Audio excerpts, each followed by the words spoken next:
So basically, what I can tell you is I started noticing I was having problems swallowing food, and this just gradually got worse. It started out, you know, a little bit of heartburn, but then it got like really, I don't know, really bad. And then I noticed that I began to have difficulty swallowing food when I would eat, like just everyday meals or things.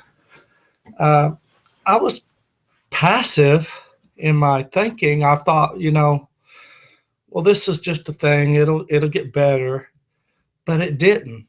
And I kept it hidden from my friends, my closest friends, for quite a while, but it continued to get worse.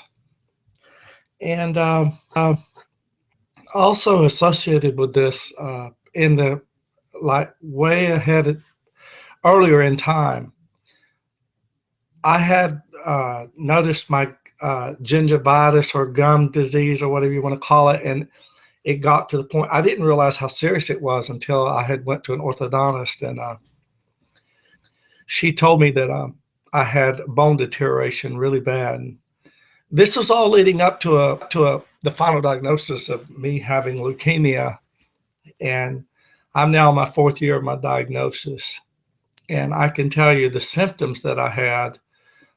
Just as I have stated in my text, I had sweaty palms. My fingers, the tips of my fingers begin to tingle. My hands it was a weird sensation. It was like if you had sat on your hands and cut off the blood flow. It was that kind of sensation. It was a tingling. And I got sweaty. Then there was the panic, where my mind would start running with me, my thoughts, and I'd get afraid.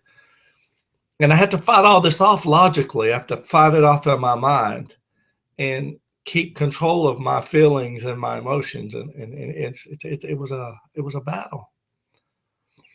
It was one day I was I was at work and I thought I was getting the flu. The way I felt, I had I think I was running a fever, but I never checked my temperature to see what my temperature was.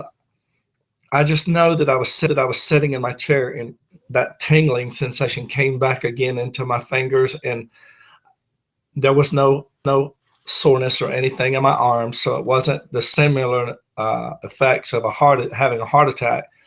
But I got my head started spinning. I got so dizzy that I could hardly sit in my chair. I felt like I was just going to fall out of my chair. I went up and I admitted myself to the ER. And at this time, I was working in the security department for a hospital. So the ER was right across from where I was. My job was.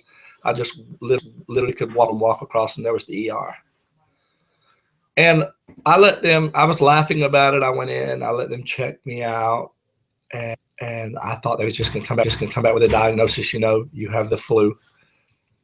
And to me, even that fact, having a flu in this day and time is a serious issue, because our antibiotics, the strains of flu virus and things that are coming forth the antibiotics it's hard and difficult for them to kick it out of the body. So she comes in and she tells me, she says, well, I'm afraid I got some bad news. And I'm a positive, upbeat person. So I was like, well, I laughed. I said, it's the flu, right? And she said, no, I'm afraid it's a little bit more serious than that, Mr. Wilson. And I was like, well, what is it? And she said, well, I can't say for sure, but she says, I think you have a type of leukemia. She says, what we're going to have to do is have you go to an oncologist, and they're going to have to confirm my findings. And, that way we'll be able to, and also at that time, she said, when they do the test, they're going to be able to tell you what stage or how far along the leukemia is, the progressive stage of leukemia. There's different stages. I tell you right then, my brain went numb. I was like, I have leukemia? it took a while to soak in, and there was that denial stage, no. And the thing it was, knowing that I had it, that impact was bad, but the reality that I didn't always feel sick. I didn't always feel bad in my body.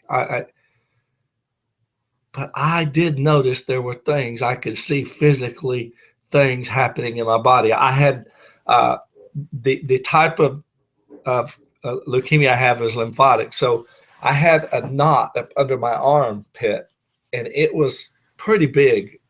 It was noticeable to touch, and I was like, okay, well, I don't know what that is because I'd never dealt with my lymphatics. I didn't understand what that was.